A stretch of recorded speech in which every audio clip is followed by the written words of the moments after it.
मेरे साथ आज स्टूडियो में एक ऐसी खातून मौजूद हैं जिन पर 16 साल की उम्र में माँ बाप और भाई के कत्ल का इल्ज़ाम लगा। गिरफ्तार हुई, केस चला और अदालत ने सज़ाए मौत सुना दी। खातून ने सज़ाए मौत के ख़िलाफ़ अपील की और अपील का फ़ैसला आने में 20 साल लग गए। ज़िंदगी के कीमती 20 साल। सुप्रीम कोर्ट ने इस खातून को बरी कर दिया, लेकिन उन 20 सालों का क्या जो जेल में गुजरे। ये एक ऐसा केस था जिसने पूरे कराची को हिला कर रख दिया था। आज ये खातून आज़ाद हैं, लेकिन माशरा इसे कबूल करने के लिए तैयार नहीं है। और सबसे बढ़कर जिस खातून का केस सुप्रीम कोर्ट तक गया, पिछले 8 साल से ये खातून ख़ुद को इस मुल्क का शहरी नहीं बना पा रही, या यूँ कह लीजिए इस मुल्क का कानून उसे पाकिस्तान का शहरी तस्लीम नहीं कर रहा। उससे सबूत मांग रहा है, उससे उसके खूनी रिश्तों को पेश करने के लिए कहा जा रहा है। वही खूनी रिश्ते जिनके इज्तिमाई कत्ल का इस खातून पर इल्ज़ाम था। जी हाँ, ये खातून है अस्मा नवाब। माशरे के जिस रवैये का अस्मा नवाब को सामना रहा है, 28 साल बाद भी अस्मा नवाब उससे खौफज़दा हैं। इसलिए मैंने वीडियो में इनका चेहरा ब्लर किया हुआ है। अस्मा, वेलकम इन FIR। सबसे पहले मैं आपसे ये जानना चाहूँगा कि आपने ज़िंदगी की सारी तलखियाँ देखी हैं, दुख, दर्द, तकालीफ के असल मानों से आप वाकिफ़ हैं। अगर मैं आपसे पूछूं कि ज़िंदगी तल्ख क्या होती है और आपकी मिसाल किसी को दूं कि तलखी इसे कहते हैं, तो शायद आपकी मिसाल जो है वो सबसे बेहतर होगी। लेकिन अगर आपसे सवाल ये हो कि आप अपने बारे में क्या कहेंगी कि ये 20 साल के बाद आप ख़ुद को नाइंसाफ़ी की चक्की में पिसने वाली मज़लूम खातून समझती हैं या कुछ और? अस्सलाम वालेकुम। मेरा नाम अस्मा नवाब है। मेरे पर जिस दिन मैंने जेल में पहला कदम रखा, मेरे लिए ये चीज़ बहुत तकलीफ़ दे थी कि मैं कहाँ किस जगह जा रही हूँ, मुझे खुद नहीं मालूम था। जब वहाँ के लोगों का रवैया, अंदर गई रवैया देखा, कुछ का सही था, कुछ का मेरे साथ बहुत बुरा तंज़-आमेज़ रवैया, सलूक बहुत बर्दाश्त किया। बहुत लोग इस तरह नज़रों से देखते थे कि मैं अपने ऊपर खुद वो शर्मिंदगी, वो होता है, एहसास होता था कि मैं वाकई में मुजरिम हूँ। मुझे अपने खुद एहसास होता था। लेकिन वक्त, कुछ वहाँ लोग अच्छे भी थे जिन्होंने मेरा साथ दिया। वक्त गुजरने के साथ साथ तब्दीलियाँ आती गईं, बदलाव आता गया, रवैयों में अच्छाई बेहतरी होती गई। तो मेरे लिए वो चीज़, वो जगह रहने देखने के काबिल हुई। लोगों की बातें लोगों से रवैया, लोगों की बातचीत, लोगों से अच्छी तरह से मिलना जुलना, कुछ मेरी दोस्तें भी थी, फ्रेंडशिप भी हो गई। हम लोग एक साथ मिलके बैठते बातचीत करते थे। हर खुशी के मौके पर, अच्छे गमी, हम एक दूसरे के साथ थे। एक तरह से एक ख़ानदान, एक फैमिली। हम अच्छे दिन आते थे, ईद, बकरीद, त्यौहार, तो हम इस तरह से सेलिब्रेट करते थे कि वाकई एक फैमिली के तौर पे हम वो वक्त नहीं भूल सकते कि हम जब ईद वाला दिन, ईद का दिन होता था, हम अपने घर वालों को याद करके रोते थे कि हमारे लिए कितना तकलीफ़ थी। मरला कि सबसे घर वाले मिलने आते थे, लेकिन हमसे कोई मिलने नहीं आता था। हम इतना एक दूसरे को दिलासा, तसल्ली देते थे कि नहीं, एक दिन ऐसा होगा कि हमारे भी अपने कुछ हमसे मिलने आएंगे, हमें भी कोई यहाँ से लेके जाएगा हमारा अपना। हमें इस चीज़ का, दुख का बहुत एहसास होता था कि कोई काश दुआएं मांगते थे रो रो के। रमज़ानों में नमाज तहज्जुद पढ़ते थे, पूरी पूरी रात अल्लाह की इबादत करते थे। लेकिन इस पे के आस पे के कभी ना कभी तो एक दिन हम यहाँ से जाएंगे, इस उम्मीद पे हम जिंदा थे। ये उम्मीद आपको क्यों थी? आपके ऊपर इतना संगीन इल्ज़ाम लगा, आप ख़ुद को बेगुनाह समझती थीं या आपको लगता था कि आप मुजरिम हैं? मैं अपने आप को बेगुनाह समझती थी, क्योंकि मैंने अपना लगाव अल्लाह से लगा लिया था। ये नहीं कि मैं वहाँ के लोगों से का मुझसे रवैया सही नहीं, लेकिन मेरा अपना रवैया उनके साथ बहुत अच्छा था। वो मुझे बुरा भी कहते थे, लेकिन मैं उनकी किसी बात का कोई ऐसा तंज़ आमेज़ जुमला नहीं कहती थी जो कि उनको बुरा लगे। हालांकि वो मुझ पे तंज़ होता था मुझ पे, लेकिन ये चीज़ भी मैंने अपने अल्लाह पे छोड़ दी। किस किस्म का तंज करते थे लोग आपके ऊपर? लोग मुझे कहते थे ये तुमने माँ बाप को मार मार के आई, इसने अपने दोस्ती की खातिर ऐसा किया है, क्या मिला इसको, इस तरह के जुमले। अरे वो जा रही है, वो देखो वो जा रही है जिसने अपने माँ बाप को मारा है। ये चीज़ मुझे सुनती थी मैं अपने, लेकिन मैं कोई वो रिस्पांस नहीं देती थी। 20 साल जेल में कैसे गुजरे, मैं यकीनन आपसे इसके ऊपर जानना चाहूँगा, लेकिन मैं इस वक्त जो है आपसे ये पूछना चाहूँगा कि जब आप 20 साल के बाद जेल से बाहर आईं तो आपका पहला एहसास क्या था? पहला एहसास मैंने जब जेल से बाहर आने के बाद सबसे पहले मैंने आसमान की तरफ देखा कि हमें वो आसमान भी खुला पूरा देखना नहीं मिलता था, कि मैंने उस आसमान को देख के अल्लाह का शुक्र अदा किया कि आज मैं बाहर हूँ और मैं खुला आसमान देख रही हूँ, जो कि वहाँ के नहीं देखने को मिलता था। कि उस चीज़ को देखते हुए मैंने अपनी जो अंदर जो लेडीज़ ख़वातीन मौजूद हैं थी, उनका एहसास मेरे दिल में आया कि वो भी मेरी तरह ये उम्मीद लगाए बैठी होंगी, काश हम भी इसकी तरह बाहर आएँ और हम भी खुला आसमान, खुली चीज़ें, खुली जगहें देखें। यानी आपने आज़ादी को महसूस किया। बिल्कुल, सबसे पहला एहसास आपका ये था बिल्कुल, कि बिल्कुल, आप आज़ाद हो गई हैं। बिल्कुल। लेकिन जेल से बाहर आने के बाद ज़िंदगी दोबारा शुरू करना आपके लिए कितना मुश्किल था? जेल से बाहर आने के मेरी नज़र में मुझे माशरे ने कबूल नहीं करा। सबसे पहली बात, मुझे माशरा पाकिस्तानी समझने के लिए तैयार नहीं है। वजह, मुझसे मेरा अब तक NIC नहीं बन सका। मुझे नादरा ऑफिस के कितने ही दफातर के चक्कर लगाने पड़े। इस वजह से वहाँ मैं जब गई, उन्होंने मुझसे मेरे ब्लड रिलेशन का पूछा, जो कि मैं कहाँ से लाती। मैंने अपने केस फाइल सब कुछ उनको बताया, लेकिन उसके बावजूद भी उन्होंने कहा कोई तो होगा आपका। मैंने उनको डेथ सर्टिफिकेट दिखाया, उस पर भी उन्होंने यकीन नहीं किया।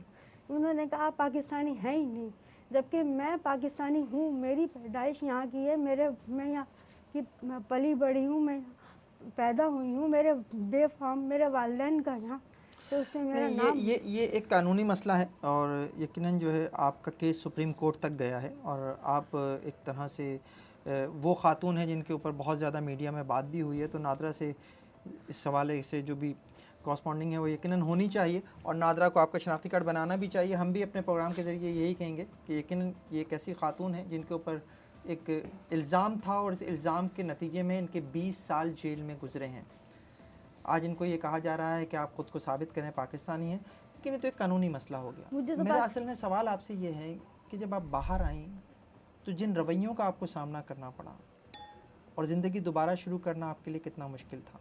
ज़िंदगी दोबारा शुरू, असल में मुझे जब मैंने बाहर की दुनिया में कदम रखा तो मुझे न लोग समझ आए न दुनिया, क्योंकि बहुत दुनिया बदल चुकी थी।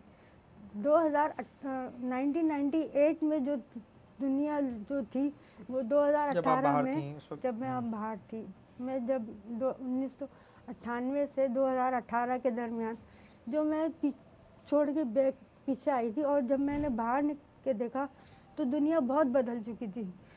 न लोग मुझे समझ आए न दुनिया मुझे समझ में आई। कि अब मुझे एक तरह से ये हो गया कि मुझे दोबारा से ही लोगों को फेस करना पड़ेगा, जो कि मेरे लिए बहुत मुश्किल था। मुझे नहीं समझ में आया मैं किस तरह कहाँ जाऊँगी, किस तरह रहूँगी, कैसे रहूँगी, क्योंकि मेरा अपना तो कोई भी नहीं था। मैं यहाँ से जेल से निकली अपने वकील जावेद अहमद सितारी के साथ। उनके यहाँ कुछ अर्सा मैं रही, उसके बाद मेरी एक फ्रेंड वो मुझे ले गई। तो इस तरह से मैं एक समझे खिलौना इधर उधर होती रही। क्या जिन रवैयों का आपको सामना करना पड़ा, इनकी वजह से कभी आपको ये ख्याल आया कि इससे तो जेल की ज़िंदगी बेहतर थी?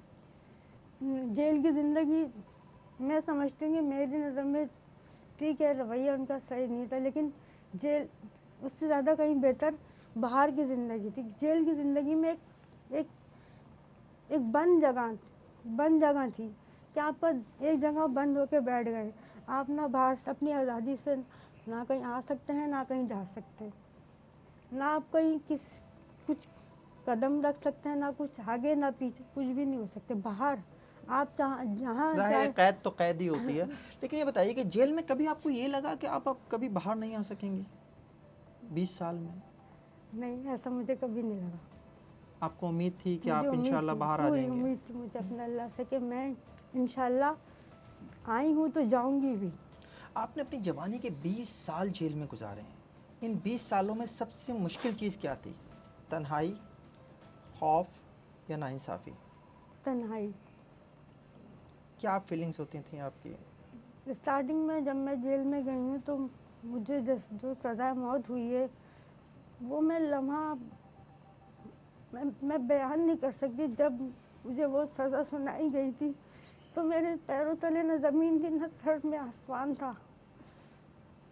मुझे खुद नहीं कुछ समझ में आया मैं किस तरह से कैसे क्या हुआ, क्यों ये सज़ा दी गई, लेकिन ये गलत सज़ा थी मेरे लिए। जब और मुझे अकेली काल कोठरी में बंद कर दिया गया। इससे ज़्यादा खौफ और क्या होगा एक लड़की के लिए जो कि एक कमरे से दूसरे कमरे में जाते हुए डरे, तो एक अकेली काल कोठरी में 9 महीने गुजारे। इससे ज़्यादा तकलीफ और कि एक लड़की के लिए क्या होगी कि जिसको अंदर खाना दिया जाता था, ना दरवाज़ा खुलता था, ना वो बाहर आती थी, ना अंदर जाती थी। तो आप खुद बताइए कि अगर एक परिंदा भी कैद में होता है, वो भी पर फड़फड़ाता है, तो वो तो मैं इंसान थी, एक जीता जागता सबूत कि कहीं तो जा सकूंगी। लोगों को देखती थी मेरा भी कि मैं कब बाहर जाऊंगी। जे उस काल कोठरी में मैं अपने आप को बहुत मुश्किलों से मैंने अपने आप को उस काल कोठरी में संभाला है।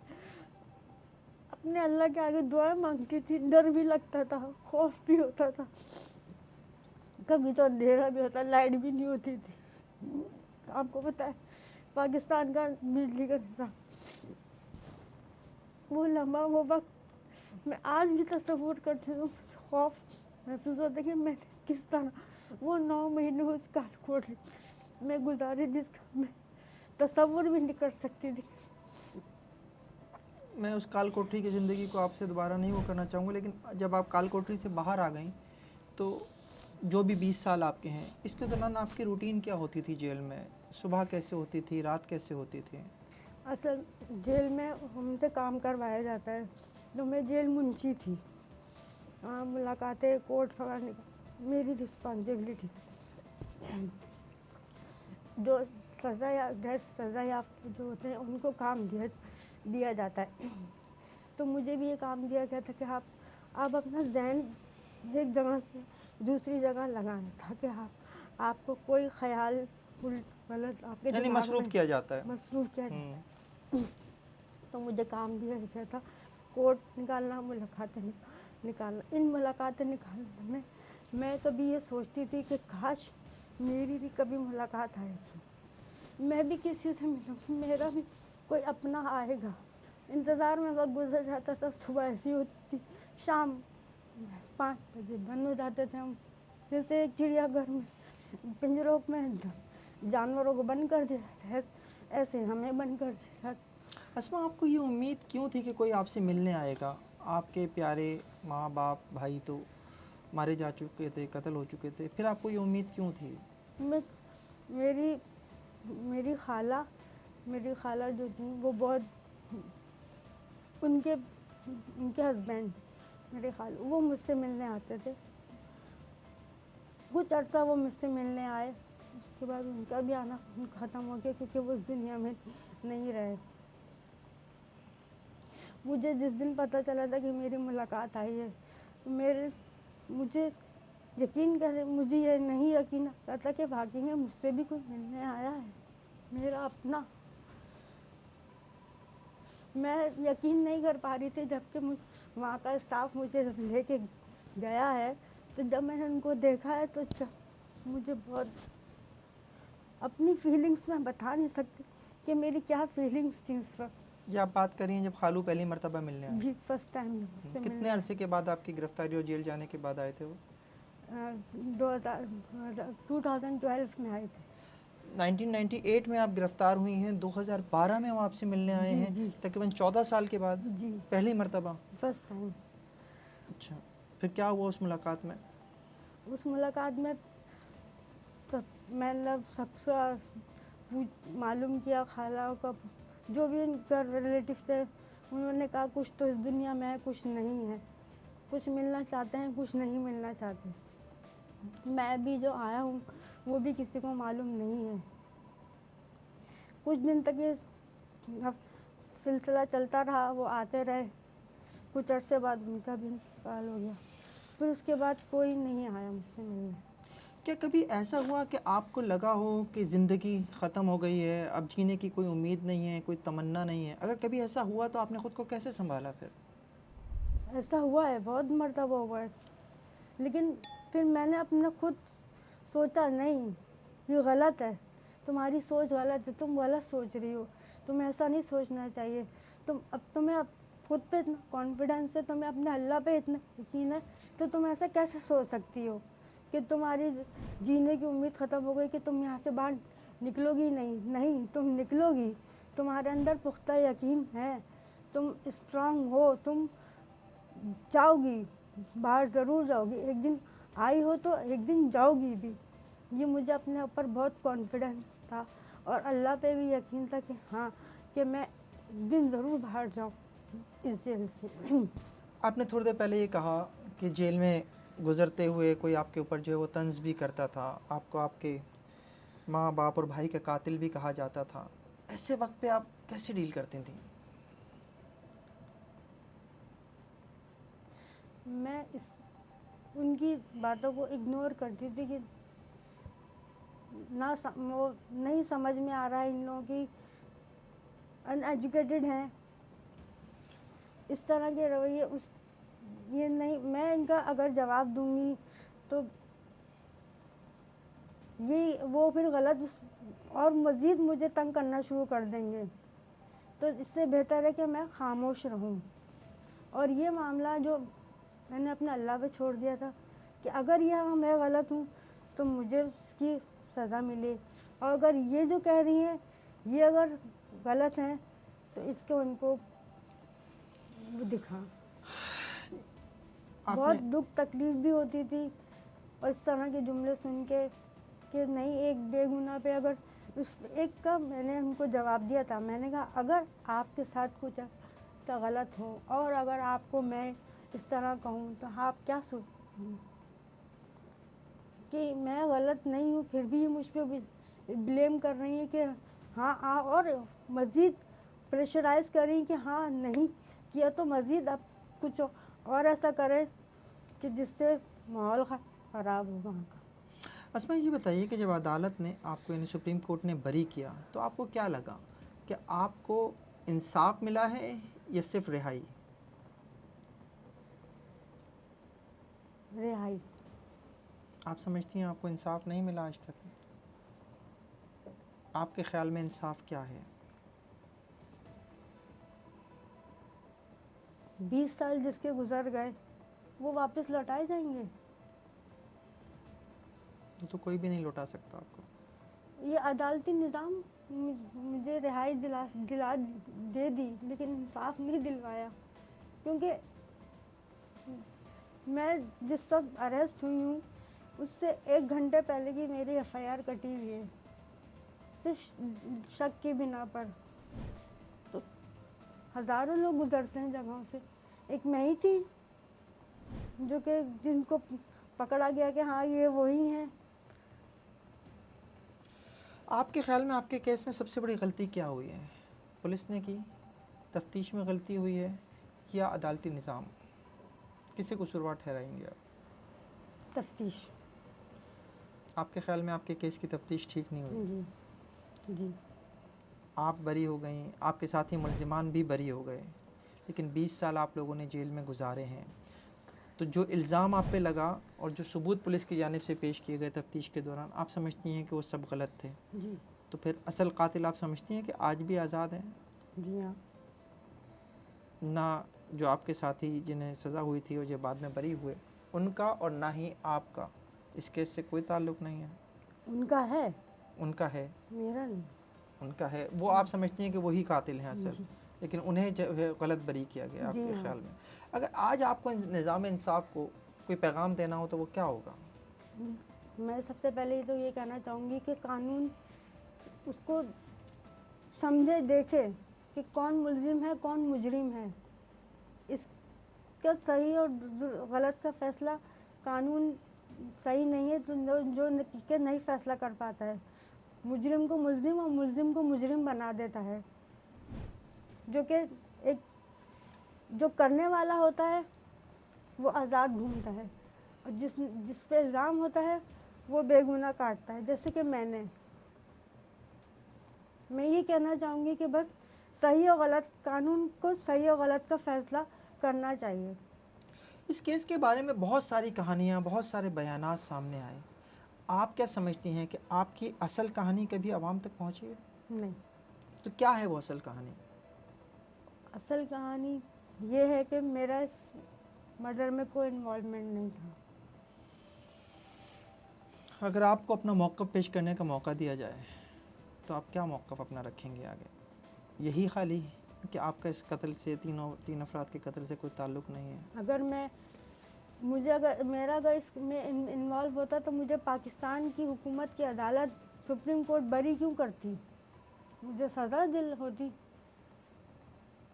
इतनी बड़ी अदालत ने मुझे बरी किया है, सुप्रीम कोर्ट ने, तो कुछ सबूत ना होने की बिना पे, जो कि मैं नहीं समझती कि मैं कसूरवार हूँ। मैं कसूरवार नहीं हूँ, मैं बेगुनाह हूँ। इस केस पर बात करना क्या वाकई आज भी आपके लिए एक मुश्किल लम्हा होता है? जी, क्योंकि मुझे वो पिछली बातें भी वो मेरे जहन में एक फ़िल्म की तरह चलती हैं। वो पुरानी बातें वो मेरे जहन में एक यूँ जैसे एक फ़िल्म शुरू होती है और एक एंड होती है, इस तरह से वो एक ख्वाब की तरह मेरे दिमाग में वो बातें मेरे चलती हैं, घूमती हैं जहन में। आप अपने बचपन के घर को कैसे याद करती हैं? बचपन के घर को कैसे याद करती हैं? कैसा माहौल था आपके घर का? मेरे घर का माहौल बहुत अच्छा था। सब साथ रहते थे, मिलजुल के, खुशियाँ थी, सुकून था, प्यार मोहब्बत थी, प्यार करने वाले माँ बाप थे, भाई था मेरा। लेकिन अब दुनिया में कोई भी नहीं रहा। आपकी वालिदा कैसे थीं? कोई ऐसी आदत, कोई ऐसी बात जो आपको आज भी याद हो उनकी?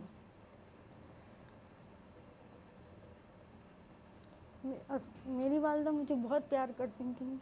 जब भी वो मेरी वालिदा जॉब करती थी, जब भी वो जॉब से आती थी, मुझे अपने पास हम लिटाती थी, बिठाती थी। हम दोस्तों की तरह थे, मैं और मेरी वालिदा। हम बहुत अच्छी तरह से बात करते थे। वो मुझे, ज़ाहिर सी बात है, मैं उनकी पहली औलाद थी। वो मुझे इतना प्यार करती थी जिसका जब मैं किसी को प्यार करते हुए देखती थी, अपनी माँ को, एक बेटी को, तो मुझे वो मेरी माँ बहुत याद आती। मैं उस वक्त कुछ नहीं भूल सकती कि जब मेरी माँ इस दुनिया से गई है।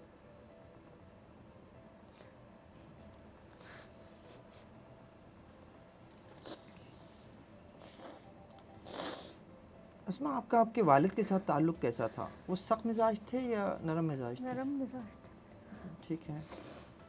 भाई के साथ कोई ऐसी याद जो आपको आज भी याद आती हो बात? कोई ऐसी याद जो आपके दिल के करीब हो? एक दफ़ा मैंने भाई को मारा था, जो कि गलती मेरी थी। बस वो बहुत रोया भी था। मेरा भाई मुझसे छोटा था, वो बहुत रोया भी था।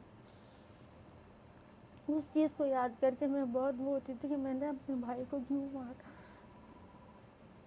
हालांकि मैं नहीं ऐसा करना चाहती, लेकिन न जाने क्यों ऐसा हुआ कि मैं अपने भाई को पे हाथ उठाया मारने के लिए, जो कि गलत था। मुझे गलत उस वक्त आप कितनी गाइड। बड़ी थी? उस वक्त मैं 8 साल की थी। 8 साल की जब आप थीं, वो याद आज भी आपके दिल में है?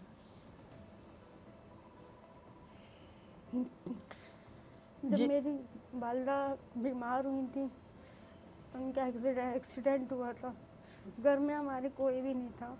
मैं, मेरे वालिद, मेरा भाई, हम 3 थे। अपने भाई को मैं ही संभालती थी, घर का सारा काम मैं ही करती थी। एक बड़ी बहन की तरह मैंने उसको संभाला, उसको, अपने घर को संभाला। मेरी वालिदा हॉस्पिटल में एडमिट थी, लेकिन उनके आने के बाद भी मैंने घर मैंने ही संभाला हुआ था। जेल में जो गुजरे 20 साल हैं, उनमें जब फैमिली की याद सताती थी, तो फिर क्या करती थी उस वक़्त? जैसे आज आपको फैमिली की याद आ रही है। रोते थे, उनको याद करके रोते थे। कभी ख्वाब में घरवालों को देखा, माँ-बाप को, भाई को, क्या ख्वाब आते थे आपको? फिर दफ़ा मैंने अपने वालिदैन को ख्वाब में अलग-अलग देखा है। हुँ, मतलब घर में बैठे हुए हम लोग, वही अच्छा माहौल, वही सुकून, वही खुशियाँ। और 1-2 दफ़ा तो भाई को मैंने देखा वो परेशान रोते हुए, इस तरह का देखा ख्वाब में। ख्वाब में। तो मेरी आँख खुल गई फ़ौरन, तो उस वक़्त में मैं बहुत रोई कि तो मेरे पास नहीं है वो मेरा भाई, वो मेरी माँ, वो मेरा बाप, कोई भी नहीं है। फैमिली तो अगरचे आपकी मौजूद नहीं थी, लेकिन यकीनन जो साथी ख़वातीन कैदी थीं, वो जेल में बैठ कर अपने घरवालों को ख़त लिखती होंगी।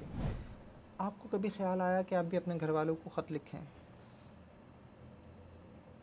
मैं लिखती थी खुद, लिखती थीं आप उन्हें ख़त? लिखती थी, लिख के अपने पास रख लेती थी। क्या लिखती थीं आप उन्हें? ये कि अम्मी, अब्बू, भाई, मुझे आप लोगों की बहुत याद आती है, खुशी का लम्हा है, ईद आ रही है, हमारा आप नहीं है मुझसे, मेरे पास, मुझसे दूर हैं। मैं आप लोग हम लोग किस तरह खुश रहते थे, किस तरह ईद मनाते थे, किस तरह से शॉपिंग करना, ये सब वो लम्हे वो मुझे बहुत याद आते थे। तो अम्मी सर यहाँ पे अम्मी अब्बू हर किसी कोई अपने प्यारों को, घर वालों को ख़त लिख के भेजता है, मैं कहाँ भेजूँ, मैं किसके पास भेजूँ? मेरे तो कोई भी, ना आप लोग आ सकते मेरे पास, ना मैं किसी को भेज सकती आपके पास। वो लिख के मैं अपने पास रखती थी। वो ख़ुतूत आज भी हैं आपके पास? नहीं, अभी वो नहीं है मेरे पास। अगर आपको अपनी माज़ी की अज़मा से बात करने का मौका मिले, तो आप उसे क्या मशवरा देंगी?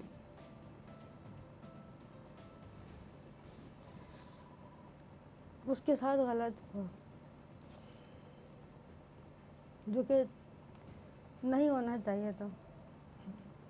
एक बेगुनाह को गुनहगार समझा गया। अस्मा, आप क्या चाहती हैं? लोग आपको किस नज़र से देखें आज? मुझे बताएं मेरा कसूर क्या है, मेरा जुर्म क्या है?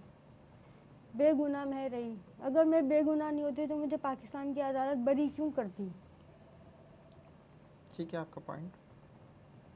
और मैं चाहती हूँ कि माशरे में एक शहरी की तरह मुझे रखा जाए, मुझे वो मकाम दिया जाए कि मैं भी इस मुल्क का एक हिस्सा हूँ, मैं भी एक शहरी हूँ, जो कि नहीं समझा जा रहा है मुझे।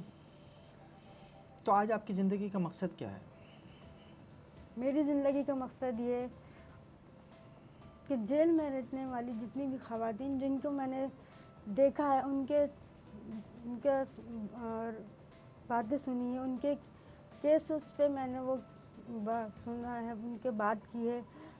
तो मैं चाहूँगी कि मैं अपनी एनजीओ खोलूँ, जिसके तौर पे मैं जेल की बेगुनाह औरतों पे काम करूँ, उनको आज़ादी दिलाऊँ, उनको यकीन दिलाऊँ कि हाँ, जिस तरह से एक मैंने इतने साल काटे हैं वो ना काट सकूँ, मैं उनको आज़ादी दिलवाऊँ। लेकिन इसकी राह में सबसे बड़ी रुकावट आपका शनाख्ती कार्ड बनना है, आप समझती हैं, जी, एनजीओ बनाने में भी? जी हाँ। आपने शादी का फ़ैसला कैसे किया? ये नई ज़िंदगी शुरू करने का हिस्सा था? जाहिर सी बात है, मेरा कोई नहीं था, मुझे मुझे सपोर्ट नहीं थी मेरे पास, मेरा कोई फैमिली बैकग्राउंड नहीं था। लेकिन इससे पहले जब 20 साल बाद आप बाहर आईं, अपने घर गईं, उस घर जिसमें आपने अपना बचपन गुजारा, वो घर जहाँ आपने अपने माँ बाप और भाई की लाशें देखीं, तो क्या एहसास था आपका उस घर में पहुंचने के बाद? हमने वो वीडियोस देखी हैं जब आप घर पहुंची हैं, और 20 साल पुराना कैलेंडर जो है वो दीवार पे मौजूद था। तो क्या आपका क्या एहसास था उस वक्त? मैं आपको बता नहीं सकती कि वो लम्हा मेरे लिए ये कैसा था कि मुझे यकीन नहीं आ रहा था कि मैं अपने घर में जा रही हूँ, कि जहाँ पे कोई भी नहीं है, सिर्फ खाली खामोशियाँ हैं और मेरी वालिदा की यादें हैं, वालिद की, भाई की। उसके अलावा मेरे वहाँ कुछ भी नहीं था। ये सवाल मैं आपसे दोबारा करना चाहता हूँ, इस केस का जो अंजाम हुआ, आपको लगता है कि इस केस में आपको इंसाफ मिला या आप समझती हैं कि असल कातिल बच गए हैं? मुझे तो इंसाफ मिला है, लेकिन असल जो कातिल थे उनको इंसाफ नहीं दिलाना चाहिए था। आप समझती हैं वो इंसाफ नहीं हुआ, कातिल वही थे जो आपके साथ इस केस में जो है मुलजिम थे और आपके साथ ही वो बरी भी हो गए। जी। क्या आप समझते हैं इस फैसले के बाद आपके लिए माजी को याद करना अब आसान हो गया है? इस फैसले के बाद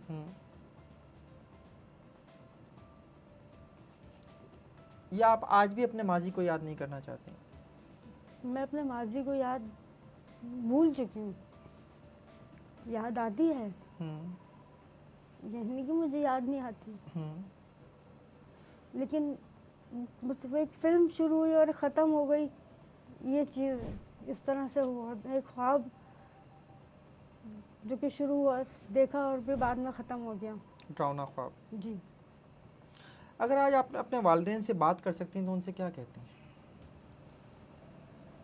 मैं अपने वालिदैन से ये कहती हूँ, माफ़ कर दीजिए, मुझसे बहुत बड़ी गलती हो गई। किस बात की माफ़ी मांगती हैं आप उनसे? मैं उनसे इतने साल दूर रही। क्या कोई ऐसी चीज़ है जो आपको अपने घर वालों की आज भी याद दिलाती हो? जी हाँ। क्या? मेरे वालिदा की हाथों की लिखी हुई है डायरियाँ हैं।